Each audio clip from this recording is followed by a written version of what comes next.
Et malgré l'inflation, malgré le contexte économique exsangue, le secteur privé, lui, affiche une santé presque insolente. Des grandes entreprises françaises aux résultats records et l'emploi salarié dans le privé qui augmente lui aussi au deuxième trimestre 2022.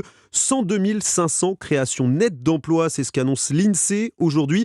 De bons résultats qui surprennent les économistes. Geoffrey Branger, comment expliquer cette reprise inattendue? Eh bien, il y a plusieurs raisons à cette augmentation. D'abord, ça s'explique par la reprise de l'activité en France. Le PIB, le produit intérieur brut, a augmenté de 0,5% sur le deuxième trimestre. Et concrètement, qui dit plus d'activité, dit plus d'emplois. Après, il y a aussi la durée du travail qui est en baisse. Depuis la crise sanitaire, les arrêts maladie se multiplient dans les entreprises et il faut malgré tout qu'elles continuent de produire. Alors, elles embauchent pour remplacer les effectifs absents. Mais quels sont les secteurs qui créent de l'emploi? Vladimir Passeron, chef du département de l'emploi et des revenus d'activité à l'INSEE. C'est le tertiaire, que ce soit le tertiaire marchand, donc notamment le secteur touristique, hébergement, restauration qui contribue nettement pour 80 000 emplois.